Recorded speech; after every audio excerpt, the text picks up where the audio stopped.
Dan pemirsa, langsung saja kita bahas bersama kuasa hukum dari keluarga Joshua, Martin Lukasi Manjuntak, pakar hukum pidana Kudri Sitompul, dan juga mantan Hakim Agung Joko Sarwoko. Pak Joko, Bang Martin, selamat malam. Selamat malam. Baik, Pak Kudri bersama saya di studio. Pak Kudri, selamat malam. Selamat malam. Baik, kita akan tanya dulu ke Pak Joko Sarwoko. Pak, apa tanggapan Anda ketika hakim ternyata menjatuhkan vonis untuk Putri 20 tahun. Ini jauh lebih tinggi dari tuntutan jaksa yang 8 tahun. Menurut Anda, pertimbangan ini memang bisa diterima dan layak Putri untuk divonis 20 tahun? Tanggapan Anda, Pak Joko?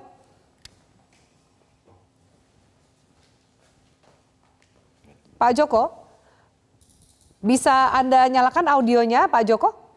Oke, ya, sudah. Baik, silakan diulang jawaban Anda, Pak. Ya, itu diskresi hakim bagaimana mau mempertimbangkan, tentu akan mendasarkan kepada fakta-fakta hukum yang ditemukan dalam proses persidangan selama ini.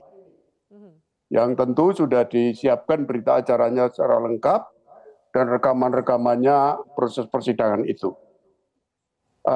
Majelis hakim adalah pengendali daripada proses pemeriksaan perkara di persidangan, sehingga pertanyaan-pertanyaan dari majelis hakim itu lalu membuahkan fakta-fakta hukum yang digali dari baik antara para terdakwa maupun para saksi, ditambah dengan verifikasi alat-alat bukti yang diajukan dan sebagainya. Ini dihimpun, kemudian diverifikasi dan tentu akan dipilih fakta-fakta yang setelah proses hukum pembuktian selesai. Ya. Nah, dengan itu dijadikan bahan pertimbangan untuk memutuskan hal itu. Mungkin ada faktor-faktor yang memberatkan lebih banyak daripada faktor yang meringankan. Sehingga dengan demikian tuntutannya kalau dilihat dari pasal 340 itu adalah tuntutan yang teringan dari ketentuan pemidanaan, ancaman pemidanaan yang diatur dalam pasal 340 KUHP. Demikian, Mbak Afi. Baik. Saya minta tanggapan dari Pak Kudri Sitompul sebelum saya ke Bang Martin. Bagaimana Anda melihat faktor apa yang menjadi memperberat Putri dari 8 tahun sampai 20 tahun seperti itu? Saya kira yang memberatkan itu adalah karena berbelit-belit dan tidak berterus terang gitu ya. Jadi itu yang yang menurut hakim itulah yang memberatkan karena tidak ada hal yang meringankan gitu ya. Karena hakim itu kan sudah berusaha mau berikan kesempatan mau mengungkapkan sebenarnya apa yang sebenarnya, ya kan, kenapa harus berbohong, itu yang yang bikin hakim itu. Nah, tapi kedepannya kalau sudah dihukum 20 tahun Ibu Putri ini memberikan satu data atau fakta yang lain, ini bisa saja gitu, karena ada ini yang dia ditutupin. Apakah dia berbohong karena disuruh suaminya dia harus berbohong gitu kan? Ya jadi ini berbohong terutama soal dugaan pelecehan seksual. Itu yang argumentasi yang terus dibangun oleh pihak Putri Chandrawati. Ya, selain itu juga kan ada yang tidak masuk akal, misalnya dalam perjalanan dari Magelang ke Jakarta yang dibilang tidak mau ini, tapi faktanya dia ini gitu kan. Kemudian juga dari Rumah Saguling ke Duren 3 itu juga. Nah, ini yang hakim menganggap terdakwa Putri ini tidak berterus terang. Dengan tidak berterus terang artinya dia tidak menyesali perbuatan itu. Kalau dia beda, misalnya dia berterus terang, dia menyesal, khilaf, ya mungkin pertimbangan lain itu ya. Tapi karena dia bertahan kekeh gitu dengan skenario yang udah dibangun, ya hakim itu dibilang ya harus memberikan pelajaran ya kepada masyarakat yang lain. Sedangkan tadi pertanyaan kenapa bisa double gitu dari jaksa penuntut lebih bahkan. Iya kan 2 kali gitu, lebih dari 2 kali. Nah, penuntut umum itu kan melihatnya tidak melihat itu suatu hal yang memberatkan ya, makanya dan mungkin penuntut umum ini melihat bahwa di dalam peristiwa ini kan mereka dikenakan pasal penyertaan 55. Nah, dia itu sebagai pelaku penyerta atau dia membantu atau yang menyuruh. Jadi kualitas daripada itu perannya berbeda. Iya, jadi perannya jaksa melihat itu. Tapi hakim ini melihat lain lagi, kalau soal penyertaan sudah terbukti, tapi bukan kualifikasi atau kualitas dari penyertaan itu yang ditekankan, tetapi ketidak terus terangan dari ini terdakwa. Gitu. Ya, itu jadi. Nah, dan kalau misalnya dari pertama misalnya memang mengaku dan menyesal, beda lagi. Dan Putri ini terdakwa itu tidak berusaha waktu awalnya mau mengungkapkan. Ya, jadi ini kan berentet ya. Jadi baik nanti berkaitan dengan terdakwa yang lain, Kuat dan Ricky, itu karena tidak ada usaha untuk mengungkapkan ke ini gitu. Jadi itu yang menurut saya yang memberatkan sampai bisa 2,5. Beda misalnya begini dengan Verdi Sambo, kenapa dia berat? Karena banyak publik ya tidak memahami bahwa hakim itu menyatakan terdakwa Sambo itu dia melanggar 2 tindak pidana. Yang pertama pembunuhan berencana 340 ditambah dengan undang-undang ITE dengan itu yang memberatkan, ditambah posisinya dia sebagai Polri yang ini gitu. Ya, baik. Kita akan fokus dulu membahas Putri Candrawati. Saya minta tanggapan dari Bang Martin. Saya ingat statement gitu dari pihak mewakili pihak keluarga bahwa harus ada permintaan maaf atas tuduhan pelecehan seksual. Anda mengatakan itu Bang Martin saat kemarin putusan vonis bagi Putri Candrawati dan juga Verdi Sambo. Bagaimana Anda melihat bahwa skenario atau argumentasi minimal yang dibangun oleh pihak Putri soal adanya pelecehan seksual yang terjadi di Magelang dianggap oleh hakim terjadi sesuatu yang membuat Putri sakit hati? Bagaimana keluarga melihat ini? Ya, Bang Martin bisa Anda aktifkan audionya? Saya melihat sebenarnya mungkin hakim itu menggunakan bahasa yang lebih halus. Ya, saya menduga ini ada hubungannya dengan penolakan terhadap keinginan PC pada saat di Magelang. Namun kita tidak perlu membahas itu. Yang paling penting adalah tidak ada pemerkosaan, tidak ada kekerasan seksual. Dan selama ini mereka menggunakan keterangan apsifor ya. Dan keterangan apsifor ini adalah sama orangnya ya, yang juga menjadi ahli dalam laporan mereka di tanggal 8 Juli di Duren 3. Ini orangnya sama. Ya, Bu Reni sudah mengakui. Namun saya tidak tahu kenapa kok justru orang-orang ini dijadikan ahli di dalam laporan kami tanpa konfirmasi ke kami. Nah, yang Febri Diansyah tidak cermati dalam kesimpulan apsifor itu ya. Saya juga bingung juga, Verdi ini nggak paham-paham, padahal saya sudah jelaskan bahwa kesimpulan tersebut ada disclaimer-nya. Memang keterangan tersebut dikatakan layak dipercaya, namun perlu ditindaklanjuti oleh penegak hukum. Ini udah ditindaklanjuti, kesimpulan tidak ada pemerkosaan, kok ngotot amat? Gitu loh maksud saya. Nah, oleh karena itu, stoplah itu ya. Tapi kalau kalian masih kembali mengulang-ulang, nah hari ini nih, sore ini, saya masih menunggu nih, karena kan belum 1 kali 24 jam. Dan saya sedang rapat sama keluarga, bersama Abang Kamarudin Simanjuntak juga. Kalau sampai dengan waktu yang kita tentukan tidak ada permintaan maaf juga, ya mohon maaf, kita tindak lanjuti nanti sepertinya. Terima kasih. Oh gitu, baik.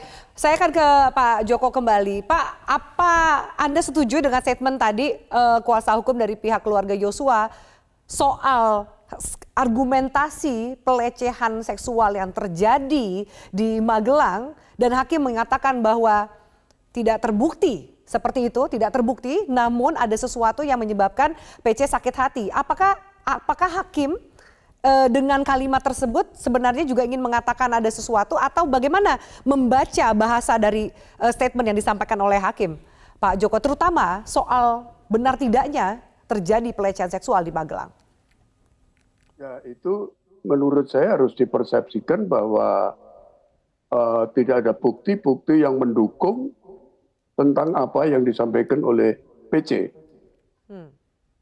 Tidak ada bukti yang mendukung, kan itu sudah dampaknya sangat luas. Seandainya pun ada alat bukti, tidak bisa itu dimasukkan dalam pemeriksaan kasus ini. Karena kasus ini adalah kasus pembunuhan, bukan soal pelecehan seksual. Itu adalah kasus perkara lain kalau mau dijadikan perkara. Demikian Mbak Afi.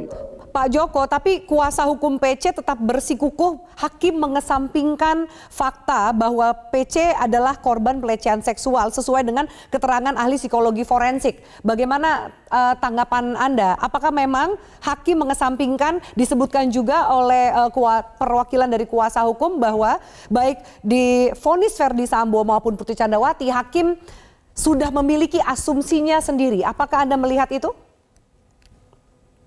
Asumsi itu saya kira adalah diskresi hakim karena mereka yang majelis hakim lah yang akan menentukan keterbuktian atau proses hukum pembuktian berdasarkan berita acara persidangan dan alat-alat bukti yang diajukan ke persidangan. Oleh karena itu kalau kita lihat dominasi daripada pengumpulan alat-alat bukti, pemeriksaan, para saksi dan terdakwa itu didominasi oleh majelis hakim.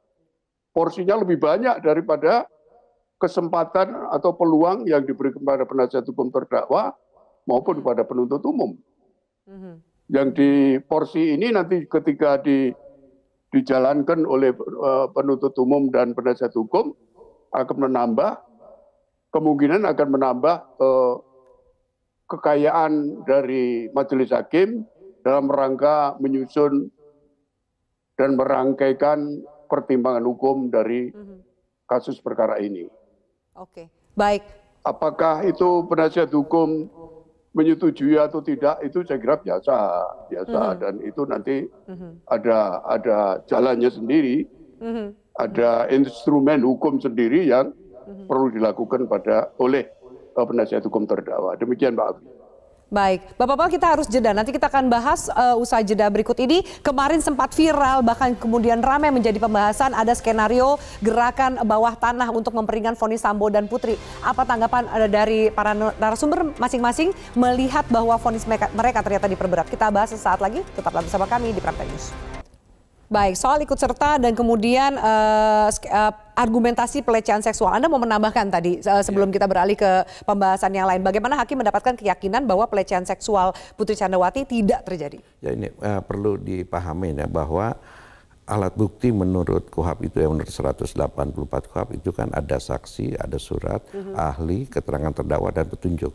Nah, keterangan petunjuk ini petunjuk itu adalah keyakinan hakim menilai terhadap alat bukti yang terungkap di muka persidangan. Dan karena itu keyakinan hakim, pendapat hakim itu sangat subjektif gitu loh.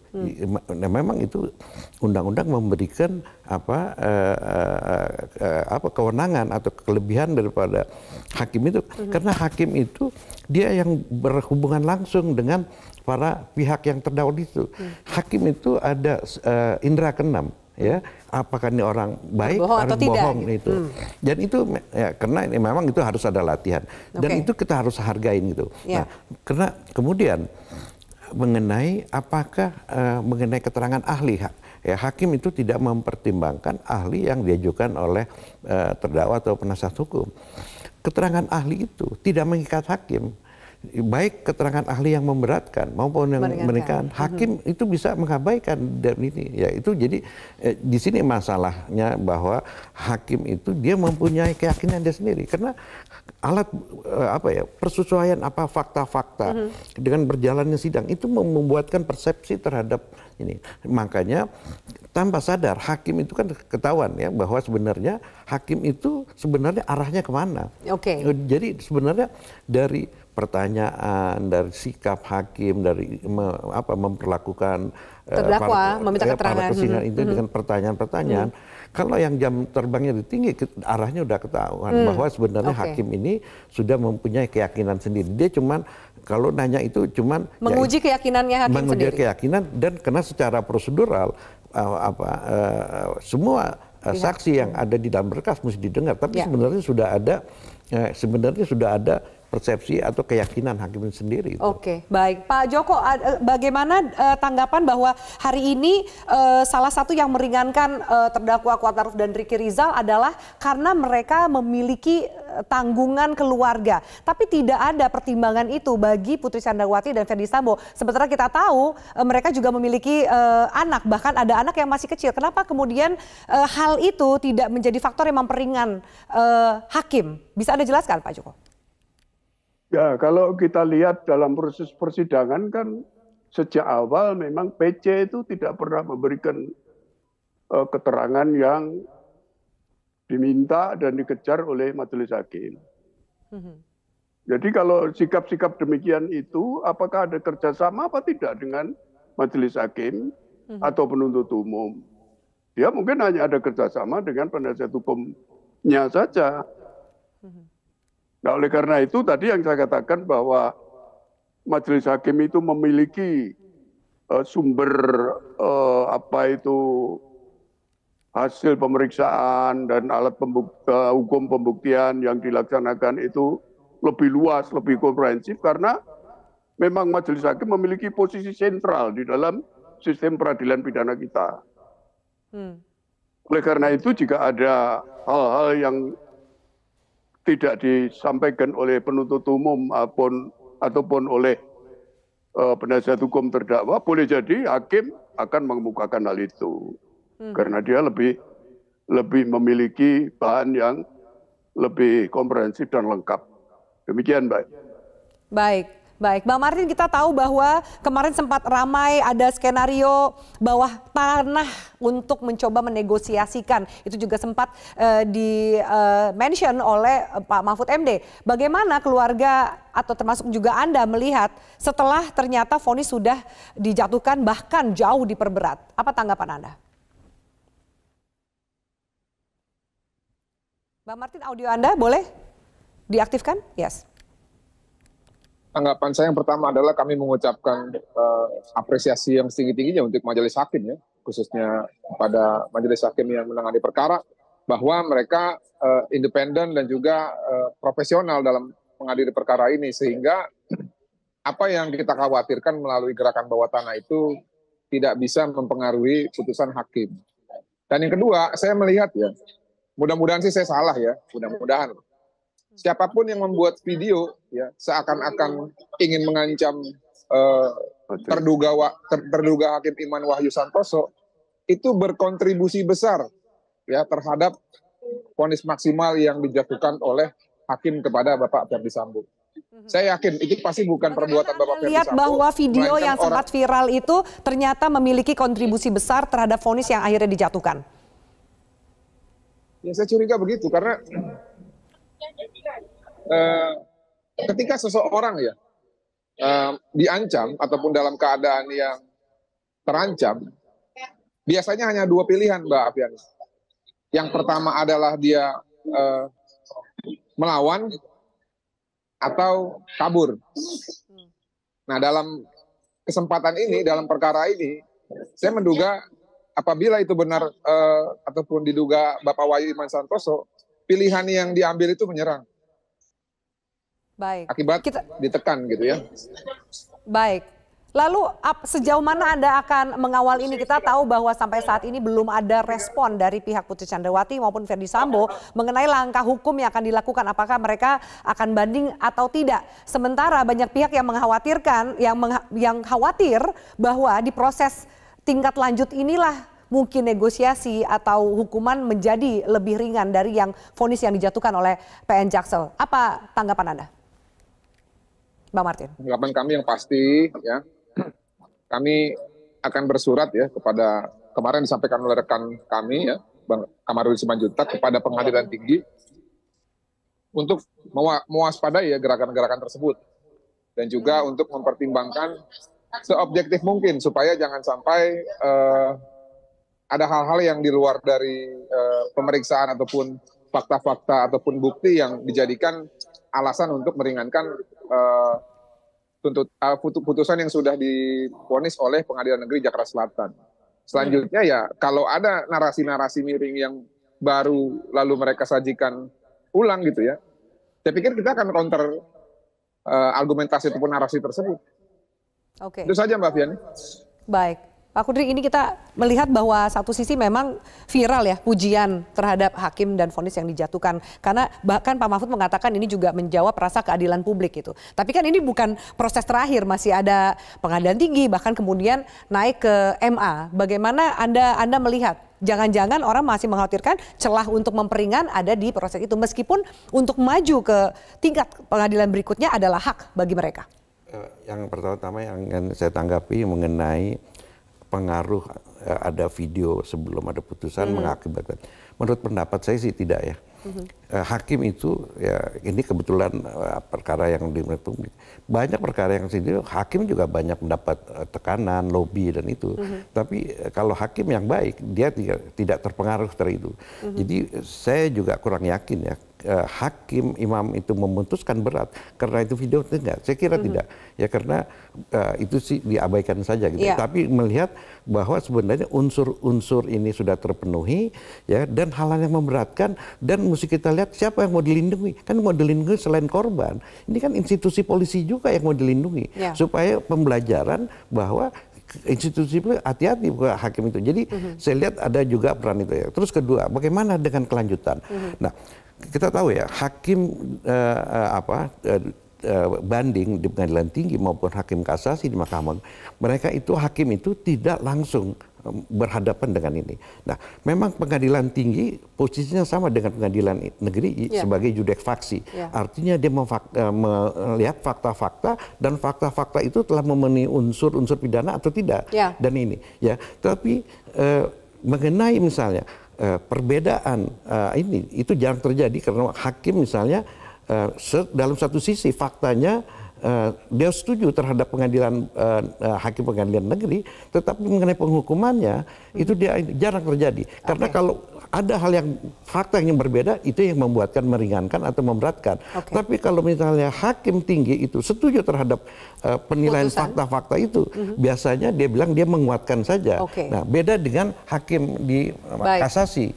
Dia hakim agung atau kasasi itu kan ya peradilan hukum, juris. Dia lihat penerapan hukumnya tepat atau tidak. Nah, sekarang mengenai penerapan hukumnya ya mengenai berat ringannya itu bukan soal penerapan sebenarnya. Itu adalah pertimbangan ininya sendiri gitu loh, pertimbangan keyakinan hakim, sebagai hakim. Oke, baik. Boleh saya minta waktu singkat saja tanggapan dari Pak Joko bahwa ternyata bisa jadi hukuman akan menjadi ringan dan hakim ternyata memutuskan karena desakan tekanan dari publik. Singkat saja Pak Joko, bagaimana tanggapan Anda? Ya itu saya kira tergantung kepada materi daripada memori banding dan kemudian apakah memang bisa mempengaruhi pertimbangan putusan apa tidak. Masalahnya kan bagaimana meyakinkan majelis hakim itu supaya bisa menerima hal-hal yang disampaikan di dalam memori banding. Tapi sejauh memang itu hanya pengulangan fakta yang sudah ada di dalam nota pembelaan ataupun hal-hal lain yang di luar fakta hukum yang ditemukan di persidangan tentu akan dianggap tidak relevan. Kira-kira ditolak. Baik Pak Joko. Terima kasih Pak Joko, Pak Kudri dan juga Bang Martin untuk diskusi kita di Prime Time News.